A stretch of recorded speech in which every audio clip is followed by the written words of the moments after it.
Halo, selamat pagi Fikri Student. Hari ini Ibu akan menjelaskan kembali tentang pelajaran 8, yaitu lanjutan dari pelajaran kita yang kemarin, pelajaran 7. Nah, kali ini kita membahas tentang seorang hakim. Nah, hakimnya ini dia suka minta tanda loh teman-teman, dan nama hakimnya adalah Gideon ya. Dan dia disebut sebagai hakim yang suka minta tanda. Oke, Ibu akan gedein dulu sebentar. Gideon disebut sebagai hakim yang suka minta tanda.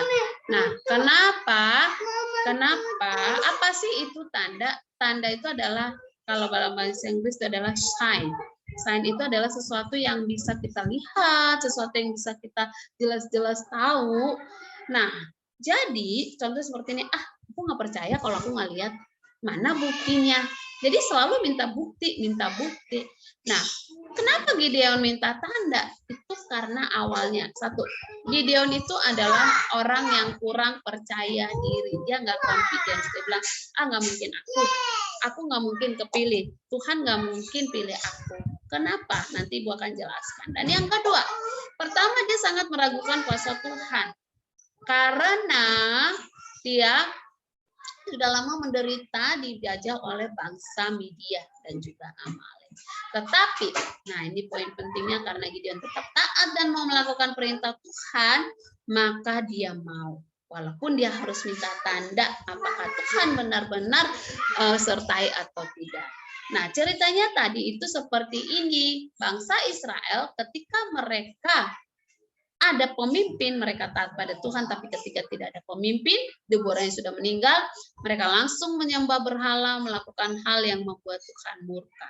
Ketika Tuhan murka, Tuhan memberikan konsekuensi, dan konsekuensi kali ini mereka diberikan kepada bangsa Midian.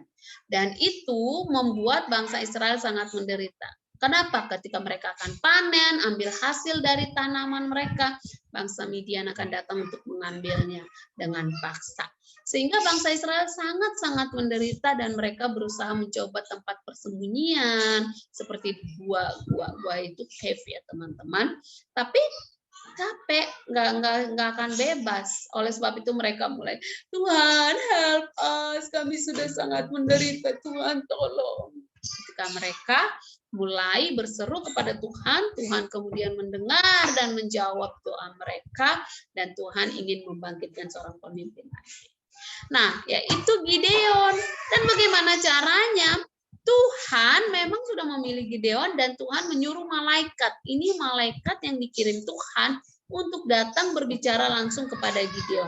Ketika malaikat itu datang, malaikat itu berkata, hai pahlawan yang gagah perkasa, gagah berani, Tuhan dan Tuhan pilih kamu untuk menjadi pemimpin membebaskan bangsa Israel dari penjajahan. Nah, disinilah Gideon bilang, nggak mungkin, mana buktinya, nggak mungkin, why me? Aku ini dari suku Manasye, dan suku Manasye itu adalah suku yang paling kecil di Israel. Itu yang pertama. Terus yang kedua, kenapa aku nggak mungkin? Aku itu anak paling kecil dalam keluarga. Tapi malaikat bilang, Tuhan sudah pilih kamu, dan sekarang kamu boleh siapkan persembahan kepada Tuhan. Gideon memang nggak tahu loh kalau ini malaikat. Nanti setelah dia menyediakan persembahan itu, dan kemudian tiba-tiba malaikat itu menyentuh persembahan itu dengan tongkatnya, malaikat itu menghilang. Di situ dia tahu. Dan Tuhan sudah berpesan, Gideon, kamu akan menjadi pahlawan yang kupilih untuk memimpin bangsa Israel, melepaskan mereka dari tangan Midian. Tetapi ada hal yang harus kamu lakukan, yaitu kamu harus menghancurkan Baal-Baal, patung-patung sembahan milik bangsa Israel yang ada di daerah di dekat rumah kamu. Dan itu dia mau. Ingat ya, dia mau. Tetapi ketika dia mau, dia masih takut. Karena dia bilang nggak mungkin. Dia akhirnya mengerjakannya pada waktu malam hari. Malam-malam dengan mengajak 10 orang karyawannya atau 10 orang hambanya untuk melakukannya. Setelah itu semua dihancurkan, maka dia membuat satu persembahan. Misbah di hadapan Tuhan. Dan besoknya apa yang terjadi teman-teman? Ada kekacauan besar. Orang-orang di sekitar situ datang. Siapa yang menghancurkan Baal kita? Siapa? Dan orang bilang itu Gideon. Dan kemudian mereka datang ke rumah Gideon untuk membunuhnya. Tetapi papanya bilang, tenang, tenang, jangan begitu teman-teman. Kita nggak boleh membunuh orang. Begini saja, kalau memang itu Baal yang dihancurkan oleh Gideon adalah benar-benar Tuhan, biarkan dia yang memberikan hukuman kepada Gideon. Ini Baal, nih Tuhan. Kalau memang dia Tuhan, biarkan dia yang hukum Gideon. Dan kita lihat, maka Gideon dan Baal akan bertarung. Siapa yang menang, itulah yang benar. Dan mereka tunggu dari pagi, siang sampai malam. Gideon nggak kenapa-napa. Dan mereka bahkan bilang, Gideon, siap-siap ya kamu ya. Kamu akan mati juga, kamu akan dihukum oleh Baal. Dan sekarang namamu bukan Gideon lagi. Kamu Gideon, kami ganti nama menjadi Yerubbaal. Artinya apa? Karena kami sudah menghancurkan Baal-Baal. Yeru itu artinya musuh. Mulai sekarang kamu musuh Baal. Dan kemudian tidak terjadi apa-apa, kemudian penduduk itu bilang, ternyata sembahan kita tidak benar. Kami mau mengikuti apa yang Gideon lakukan. Dan akhirnya Gideon menjadi pemimpin mereka, dan Gideon ingin berperang melawan bangsa Amalek dan Midian. Dan dia mengajak, tapi dia masih takut loh teman-teman. Akhirnya dia ajak 5 suku. Ada suku Abiezer, ada suku Manasye, suku Asher, Zebulon, Naftali untuk ikut berperang 5 suku. Tapi ternyata nanti Tuhan bilang, oh banyak sekali Gideon pasukanmu. Aku tidak mau mereka banyak-banyak. Karena aku tidak mau nanti ketika mereka menang, mereka pikir mereka menang karena banyaknya jumlah mereka. Aku tidak mau. Kurangi mereka. Gimana caranya? Cara menguranginya kita akan lihat ya. Bagaimana caranya Tuhan. Nanti jumlah mereka banyak sekali loh. Dari 32.000 tentara akan disisa hanya 300 tentara. Karena Tuhan nggak mau. Nanti kalau mereka menang, mereka pikir menang karena jumlah mereka yang banyak. Aku mau menunjukkan kuasaku. Aku sendiri yang berperang melawan bangsa Midian dan Amalek. Ya, kita lihat. Bagaimana dan sampai berapa orang nanti. Yuk, perhatikan baik-baik. Gue akan coba besarin ya.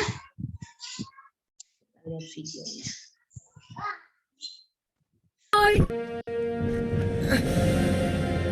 Lihat, wow.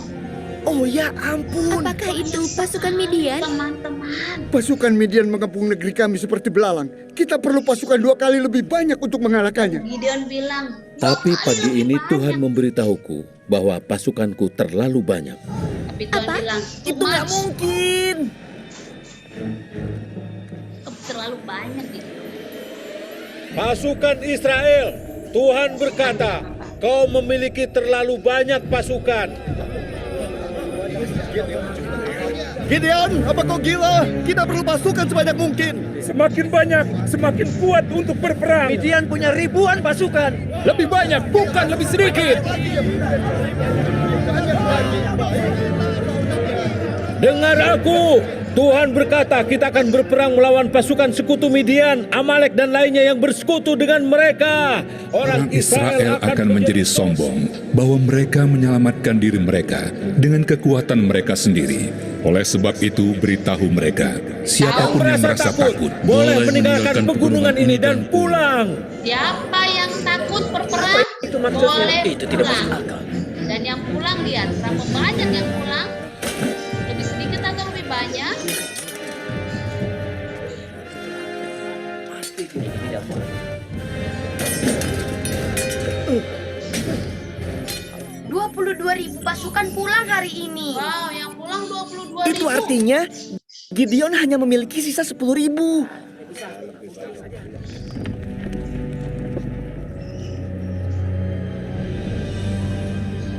masih terlalu banyak. Suruhlah mereka turun minum air, maka aku akan menyaring mereka bagimu. Siapa yang pergi bersama engkau dan yang tidak.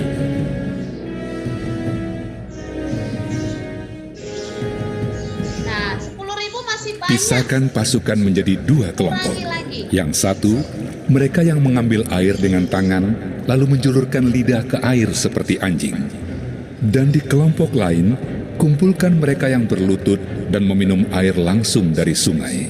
300 yang minum dengan tangan mereka. Mereka dibawa minum ke sungai dan cara Tuhan minum berkata, yang terpilih dengan adalah 300 pasukan, aku akan menyelamatkanmu dan memberi kemenangan atas Midian. yang minumnya Suruh pakai yang lain tangan, pulang. bawa ke mulut. Apa? Cuma 300? Hanya jumlahnya berapa teman-teman? Hanya 300 Gideon, tentara, sedikit sekali. Lawanmu jauh lebih banyak. Aku harus percaya Dan kalau Tuhan Gideon akan menunjukkan jalannya. Mulai lagi ragu. Walaupun Dia mau minta buatku itu tanda sulit. kepada Tuhan. Sudah menjadi kebiasaanku untuk ragu dan berpikir tidak mungkin daripada untuk percaya. Saat Tuhan memanggilku untuk mengusir pasukan Midian dari negeri kami, aku membutuhkan banyak tanda. Yang Dan dipegang beginilah itulah aku guntingan mendapatkannya. bulu domba. Dia minta Aku berkata tanda. pada Tuhan, kalau kau ingin aku selamatkan Israel melalui seperti yang kau katakan, aku menaruh bulu domba di tempat pengirikan. Jika ada embun di bulunya saja dan di sekitarnya tetap kering, maka aku tahu bahwa kau akan selamatkan Israel melalui aku. Dia minta tanda kepada Tuhan, guntingan bulu Dan domba. itu terjadi. Waktu aku datang di pagi hari, tanah sekitarnya kering, tapi bulunya basah karena embun. Dan ini diperas dapat banyak air loh, satu bowl itu penuh. Tapi aku masih ada pertanyaan. Dan dia bilang lagi, minta Janganlah tanda kedua. kiranya murkamu bangkit terhadapku Tanda apabila keduanya adalah aku berkata kebalikannya. lagi sekali ini saja. Sekiranya yang kering hanya guntingan bulu itu dan di atas seluruh tanah itu ada embun.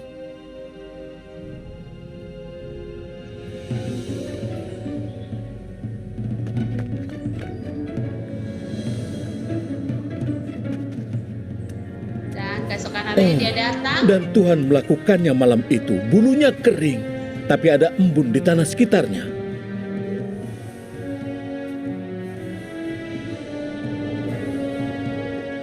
Jadi aku menyimpan ini sebagai pengingat akan janji Tuhan bahwa Ia akan ku jalannya. Dan Bangunlah, malamnya sebenarnya dia masih ragu turunlah, lagi. menyerbu perkemahan itu, Tapi Tuhan sebab berbicara telah kepada kuserahkan dia, itu ke dalam tanganmu. coba pergi ke perkemahan. Tapi jika Kamu kau akan masih mendapatkan takut, tanda kau lagi. dan pelayanmu pura harus menyelinap ke perkemahan. Lalu dengarkan pembicaraan pasukan Midian, maka kau akan memiliki keberanian untuk turun menyerbu. Aku telah bermimpi. Dan di mimpiku ada roti jelai berguling ke perkemahan Midian dan menghantam tendaku, menjungkir Kemudian ada balikannya yang dan mimpi, merindasnya. dan arti Satu-satunya mimpinya, arti dari mimpimu adalah Tuhan telah memberikan Gideon bin Joash orang Israel kemenangan atas Midian dan semua sekutunya. Ah, tidak mungkin. Apa yang akan kita lakukan? Kita harus lapor komandan. Jika arti mimpimu seperti itu, kita hancur. Apa kau yakin dengan arti mimpi itu? ketika Gideon dan Pura mendengar arti mimpi itu, dan dia berkata, Bangun! bangun! Bangun! Kita mau Tuhan telah berperang!" memberikan perkemahan pasukan Midian ke tangan kita. Berikan tanduk rusa ke semua orang. Dan akhirnya teman-teman, setelah mendapatkan beberapa tanda itu, mendapatkan banyak tanda, Gideon akhirnya berani. Dan dia memimpin peperangan untuk menyerang bangsa Midian. Tapi aneh lagi nih teman-teman, ya, senjata yang mereka pakai itu di luar pemikiran kita. Apa sih senjatanya? Senjatanya ada 3, yaitu sangkakala, buyung, dan obor. Apa itu? Seperti apa sih itu sangkakala, buyung, dan obor? Sangkakala kalian sudah tahu sangkakala itu seperti apa. Tapi buyung dan obor itu seperti apa teman-teman? Ini dia ibu kasih contoh ya. Oke, ini tadi nih dia minta tanda nih sebelumnya ke sini. Dia minta tanda nih pakai guntingan bulu domba. Ya, ini guntingan bulu domba. Jadi dari domba ini bulunya dicukur dan itu yang dipakai. Ya. Nah, terus tanda apa lagi yang dia minta teman-teman? Bukan tanda. Senjatanya apa? Pernah nggak sih orang berperang senjatanya seperti itu nih lihat. Ini yang tadi nih. Siapa yang takut? Boleh pulang. Waduh, pulang 22.000 orang, sisa 10.000. dibolehi minum. Ya, yang kepilih hanya seperti ini. Yang minum pakai tangan, ambil air pakai tangan, bawa ke mulut. Yang menjilat seperti anjing, yang menghirup enggak kepilih. Karena Tuhan hanya pilih sedikit. Dan udah terpilih 300, senjatanya juga aneh. Senjatanya adalah ini lihat ya. Pasti kamu kaget nih. Sangkakala, ini sangkakala, obor dan buyung. Ya, nih. Sangkakala itu adalah trompet yang nah, ini buyung. Buyung ini adalah bejana. Bejana itu kayak jar yang biasa dipakai untuk tempat air atau apa. Dan ini suluh. Suluh ini adalah torch untuk penerangan. Dan dengan 3 senjata inilah mereka mengalahkan tentara Midian. Caranya seperti apa? Nanti mereka ke perkemahan, setiap orang pegang 3, tiup sangkakala, angkat obor, dan